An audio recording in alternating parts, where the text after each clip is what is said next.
नमस्कार, NMF news पर आप सभी का बहुत स्वागत। मैं हूं आपके साथ अभिषेक पुंडे। झारखंड में चुनाव का ऐलान हो चुका है और मजे की बात देखिए कि पहली बार राहुल गांधी झारखंड में चुनाव प्रचार करने के लिए पहुंचे हैं। जैसा कि उनसे उम्मीद थी चुनाव प्रचार में वो करेंगे, वैसा ही उन्होंने किया। ये बिल्कुल मिलता जुलता वैसा ही है जैसा जम्मू कश्मीर में जब चुनाव चल रहे थे तो जम्मू में वो चुनाव करने नहीं गए थे, कश्मीर में चुनाव करने के लिए, चुनाव प्रचार करने के लिए गए थे, क्योंकि वहां उनका जो एजेंडा था वहां से वो देश भर के मुसलमानों तक उनका संदेश पहुंच रहा था। अब झारखंड में भी पहुंचे हैं, देखते हैं झारखंड में क्या कुछ गुल खिलाएगा राहुल गांधी का यह प्रचार। राहुल गांधी ने क्या कुछ झारखंड में कहा, उसी पर ज्यादा जानकारी के लिए झारखंड से सीधे मेरे साथ हमारे सहयोगी, वरिष्ठ सहयोगी पंकज प्रसून। सर, स्वागत है आपका।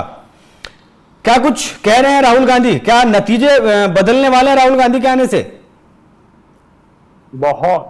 राहुल गांधी नहीं आते तो पता कैसे चलता कि झारखंड में चुनाव है और कांग्रेस हार रही है। यह कांग्रेस चुनाव भी लड़ रही है। हाँ, नहीं, एक बार खड़गे जी को भेज दिया तो खड़गे जी ने सभा में कहा कि यह बहुत महत्वपूर्ण चुनाव है, कितने सीटों पर चुनाव है रे। उस बगल में पूछ रहे थे कितने सीटों पर है, कितने सीटों पर है। तो किसने कहा भैया 81 सीटों पे है। ऐसी उनकी तैयारी है। फिर आज राहुल गांधी है और Rahul Gandhi is a serious player, इसलिए कि वो जब आए हैं तो वो 2 सीटों पे चुनाव प्रचार करने आए हैं, लोहरदगा और सिमडेगा। सिमडेगा वो इलाका है जो क्रिश्चियन मिशनरीज की राजधानी कही जाती है। सिमडेगा वहां सबसे, हाँ, सिमडेगा। और सिमडेगा में मतलब ये कहते हैं सबसे बड़ा पुराना चर्च सिमडेगा में है और जितने चर्चेस सिमडेगा में बने हैं बाकी किसी भी जिले में नहीं बने। मतलब वहां सबसे ज्यादा ईसाई रहते हैं। तो बड़ा सोच समझकर ईसाई मतदाताओं के बीच राहुल गांधी को उतारा गया पहली सभा के लिए। और लोहरदगा वो इलाका है जो कि क्रॉसरोड है। वहां उरांव जनजाति की संख्या बहुत ज्यादा है, लेकिन उरांव के अलावा वहां क्रिश्चियनिटी बहुत तेजी से प्रसार कर रहा है वहां पे। और वहां मुसलमान और खास करके घुसपैठिए बहुत बड़ी संख्या में आए हैं। ये वहां के एक डीएसपी हुआ करते थे, उन्होंने रिपोर्ट दी कि लोहरदगा में बहुत बड़ी संख्या में बाहर के मुसलमान आए हैं और उस जिले के कानून व्यवस्था को खराब कर रहे हैं। संतोष सिंह नाम था उनका डीएसपी का। बाद में उस डीएसपी का ट्रांसफर कर दिया गया। ये रिपोर्ट कैसे दे दिया। तो ये दोनों जगहों पर जहां राहुल गांधी गए हैं उसका अपना सिंबॉलिक महत्व है। दूसरी बात कि राहुल गांधी ने कहा, तो मैंने जो कहा कि कश्मीर से जो संदेश देश भर के मुसलमानों को दिया वही संदेश ईसाइयों को दे दिया। नहीं, वो ये कहना चाहते हैं राहुल गांधी सिंबॉलिकली, मुंह से तो नहीं बोलते कि हम ईसाई और कसाई की पार्टी। अच्छा, ये जो मॉडर्न मुस्लिम लीग कांग्रेस पार्टी बन गई है कहा जाता है, उसे कहीं ना कहीं सही साबित करते हुए दिख रहे हैं। और सबसे बड़ी बात कि कहा क्या, जब सिमडेगा की सभा हुई तो उन्होंने कहा कि हम संविधान बचाने निकले हैं और हमारी लड़ाई मनुस्मृति से है। और संविधान बना मनुस्मृति, जो हमेशा जगह कहते हैं। अब ये तो महाराष्ट्र में भी ये साबित हो गया कि वो जो संविधान दिखाते हैं अंदर कोरा कागज है, अंदर तो कुछ लिखा हुआ है नहीं। हाँ जी, वो आपने नहीं पता, नागपुर में कांग्रेस का जो अधिवेशन, मतलब ये जो सम्मेलन हुआ, संविधान बचाओ सम्मेलन, उसमें जो संविधान की प्रतियां बांटी गई थी तो वहां पे जब देखा तो अंदर कुछ नहीं लिखा था। खाली, वो खाली डायरी थी बस। हाँ, खाली डायरी थी, ऊपर संविधान लिखा हुआ था, कॉन्स्टिट्यूशन ऑफ इंडिया। हाँ, तो वो लोग बता रहे थे कि वो अपना दिमाग और ये संविधान दोनों खाली। ये वहां के लोग हंस रहे थे नागपुर वाले कि बोलने वाले का दिमाग और उसने जो प्रति दिखाई वो अंदर से दोनों कोरा। अब यहां भी उसी तरह लाल लेके आए थे। अब मुझे नहीं पता कि उसमें लिखा हुआ था कि नहीं, क्योंकि यहां कांग्रेस कार्यकर्ताओं के बीच नहीं बांटा गया। उसके बाद से बोला कि अब वो सिर्फ राहुल गांधी अपनी जेब में ही रखेंगे। ये प्रभावी कितने होंगे राहुल गांधी यहाँ चुनाव में? राहुल गांधी नहीं, राहुल गांधी क्योंकि आत्मविश्वास तो बहुत ज्यादा हाई है हरियाणा के बाद। देखिए, नहीं, हरियाणा के बाद आत्मविश्वास तो हाई है। और ये आदमी, मैं सही बात बोलता हूं, अटल जी से बहुत ज्यादा इंस्पायर्ड आदमी है। न हार में न जीत में किंचित नहीं भयभीत, वे कर्तव्य पथ पर ये मिला ये भी सही वो भी सही। ये आदमी इतने चुनाव हारने के बाद जितना कॉन्फिडेंट दिखता है, नॉर्मल आदमी नहीं दिख सकता। ये अवतारी पुरुष है।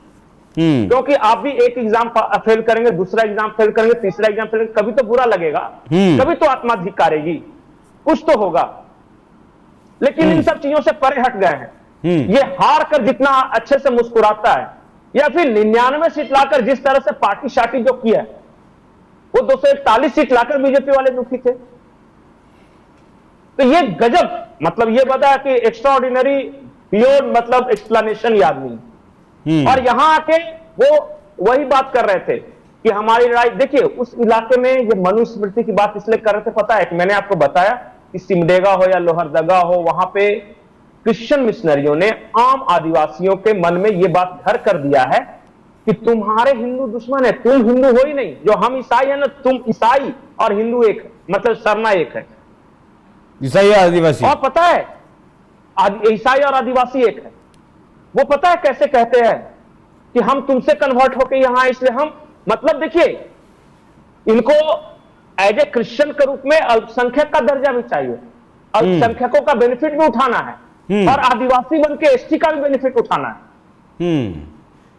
मतलब जो क्रिश्चियन इंस्टीट्यूशंस हैं उनमें क्रिश्चियनिटी के नाते रिजर्वेशन है, और सरकार की योजनाओं में एसटी के नाते इनको आटा चावल दाल गेहूं सब कुछ चाहिए, नौकरी में आरक्षण सब, वहां पे ये एसटी बन जाते हैं। और जब मिशनरी को स्कूलों में एडमिशन करवाना हो तो ये ईसाई बन जाते हैं। ये है बदमाशी इनकी। ठीक है, अब भारत ये बताइए, सरकार को ये भी सोचना चाहिए, नहीं भारत सरकार को यह भी सोचना चाहिए कि या तो एक आदमी अल्पसंख्यक हो सकता है या फिर एसटी हो सकता है, दोनों कैसे हो सकता है? बिल्कुल वो मामला तो चल ही रहा है पंकज जी, लेकिन मैं यहां ये जानना चाहूंगा आपसे, राहुल गांधी इस गठबंधन का नुकसान तो नहीं कर रहे हैं?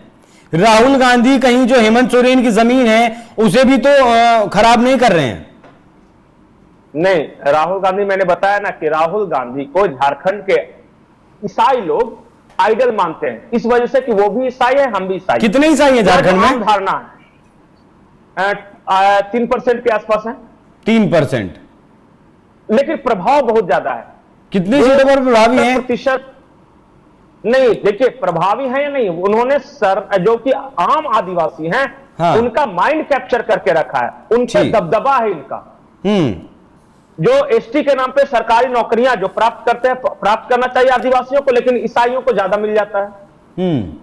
तो वो सरकारी नौकरियों में है, वो पैसे से मजबूत है, चर्चों का कोऑर्डिनेशन और बाकी जो नॉर्मल जो आदिवासी हैं, जो सरना आदिवासी, वो उतना ऑर्गेनाइज नहीं है बेचारे, बहुत सीधे हैं।